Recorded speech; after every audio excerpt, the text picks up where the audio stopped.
Hi guys, I hope you're all well. I have my smart shirt on today, which to be honest I haven't worn in a while and I'm just obsessed with right now. And that is because today's video is going to be a work-based video. I've done one of these before which went down really well, which I'll link up here, which was how I balance YouTube and full-time work. And today I want to talk about starting a new job working from home. Now, if you don't know, which you probably don't, I don't know why I said that. I started a new job the day after August bank holiday, and I had to learn how to do most of the stuff that I do now working from home. And so I wanted to give some tips and advice to you if you are looking to change career paths or just start a new job, and how it is different to working every day in an office and how you can make the most out of it. So let's get into it.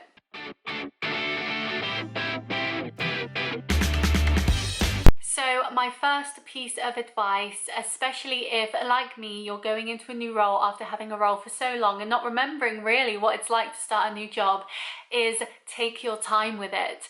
Now, at my new role, and looking back to my old role that I had, my old role was hitting the ground running. It was so quick, so much to take in, and I sometimes found it quite overwhelming. And so starting my new role, I was almost expecting to hit the ground running again and just going with it, and that wasn't the case.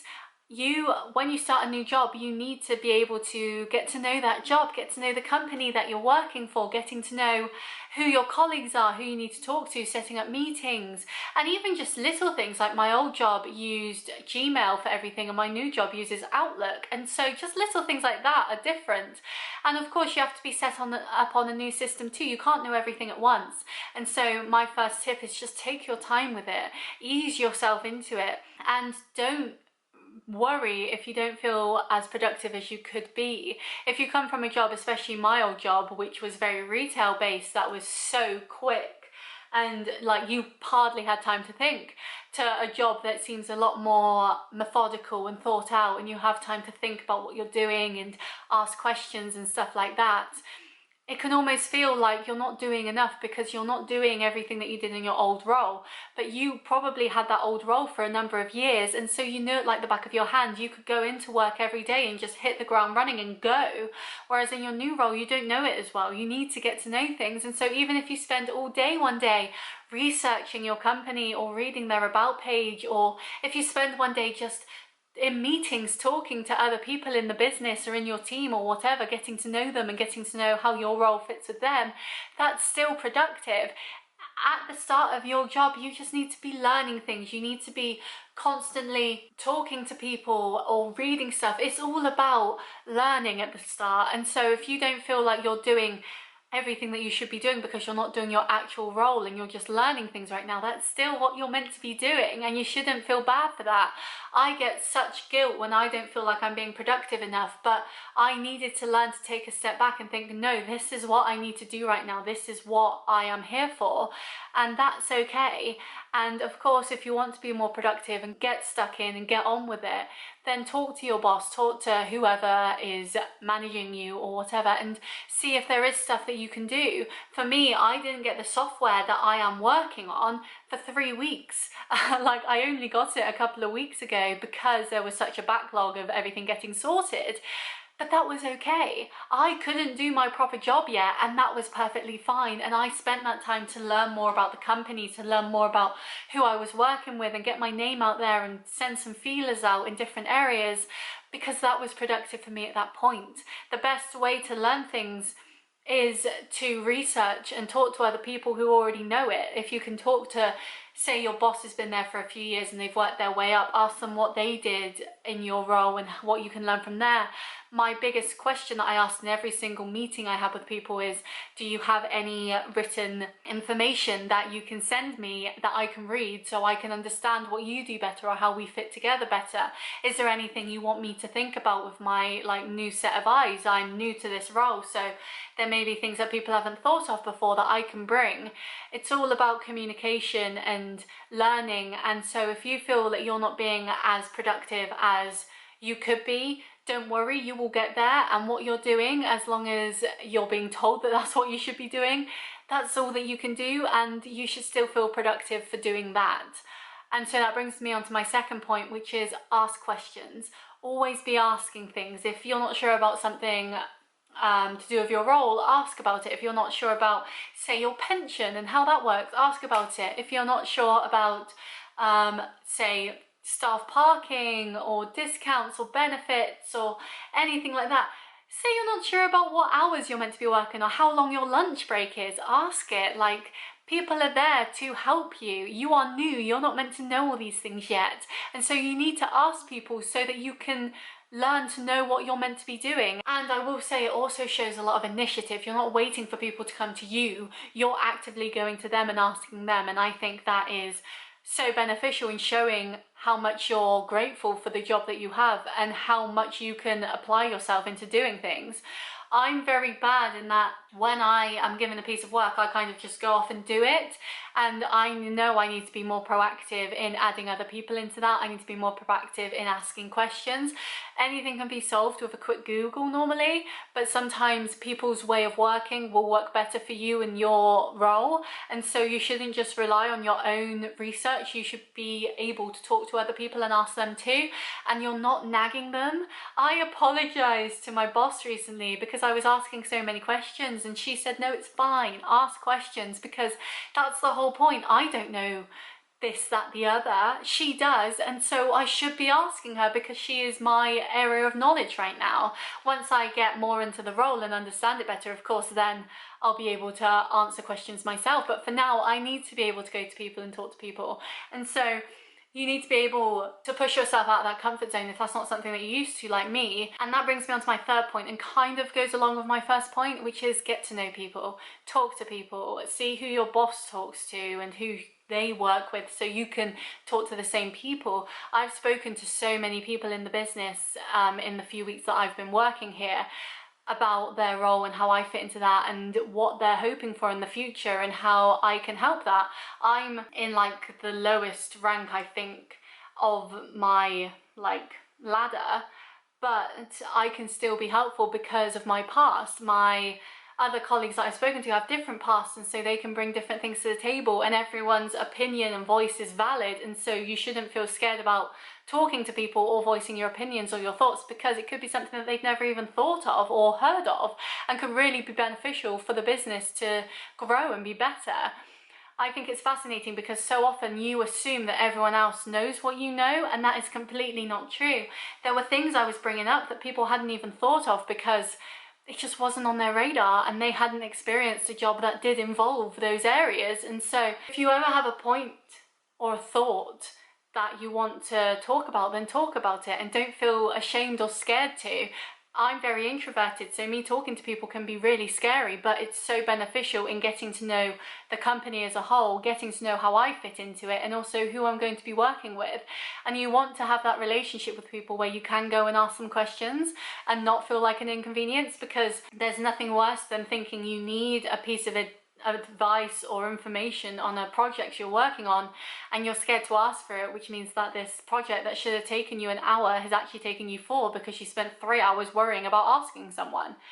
You just need to push yourself out there. And I feel working from home, you need to be able to use, say they use Zoom or Skype or Google Chat or whatever they use that to the best of your ability, because you can't just get up off your desk and tap people on the shoulder. You can't just ask people straight up. You need to give them a bit of time. So the second you think of something, write it down and ask them, but also be courteous.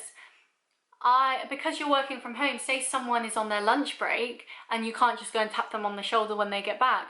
Wait until they get back before sending their message, because they might miss it. Or if you're sending an email, make sure that they're in, like working, because you don't know what they'll be able to see and what they won't, and you might be waiting for a response for someone, and because they're on their lunch break when you sent it, they haven't seen it or they missed it or whatever. So be very mindful for that and give yourself more time to actually talk to people and learn things, because as I said, you can't just go tap them on the shoulder, so they need time to get back to you.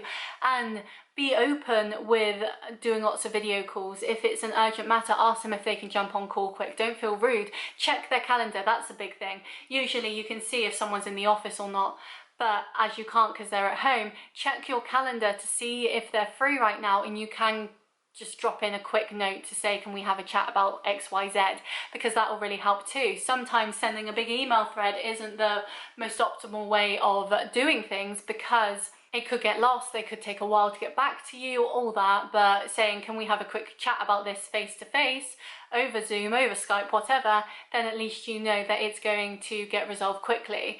And that's another thing in terms of Zoom and Skype.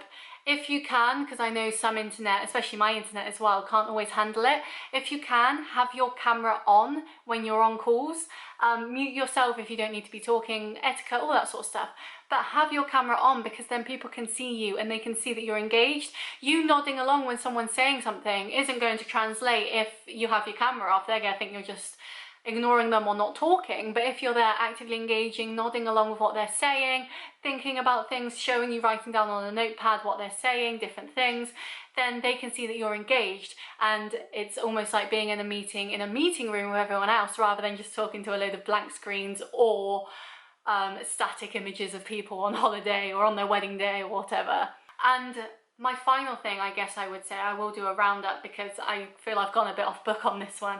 My final thing I want to say is, if you can go into the office, do as much as you can when other people are going to be there. So my team will talk to each other and say, hey, I'm going into the office on Friday, and so everyone else will go into the office on Friday. Or say your boss says they're going into the office on Tuesday, you can go in with them, and then any questions that are like not so important that you need a Zoom meeting about, but can easily be spoken to them while you're still working at your desk, can be talked about then. Make sure that you have time to get to know people in person, because meeting people in person is way different than meeting them online, and who they present themselves online might be completely different to who they are in person.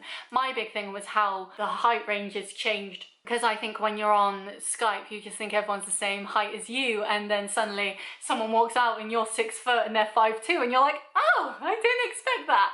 So it's quite nice. You can have lunch together, you can talk about things that aren't important. I feel that's a big thing working from home, is you only talk about work, whereas if you're in the office and you're having lunch, or someone's talking about something like Bake Off being on, casual plug for my video, it's really nice to get to know them on a more personal level that I don't think you get from working from home. So if you can go into the office, then do, but otherwise do what's best for you and make sure that you're staying as safe as you feel you need to be, and don't do anything before you feel comfortable, because that's not going to be a good thing to do for anyone really. You want to put your best foot forward, and if you're feeling uncomfortable about being around other people during this time, then you're not going to be doing that.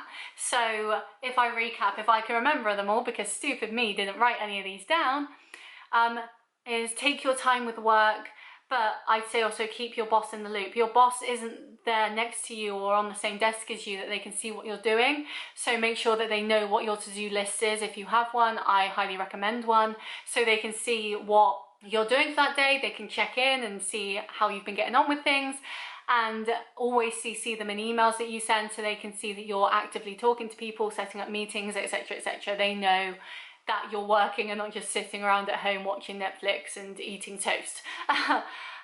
Take your time with things, make sure that that's all good, get to know people, talk to people as much as you can, obviously through Zoom, but just don't let that disappear. And I would say as well, this is another thing, if something comes up that you can get involved in, so we do this thing at work where it's like a coffee chat, so you literally just call someone on Zoom and just talk to them about non-work things, and that's really nice at broadening your circle and talking to different people.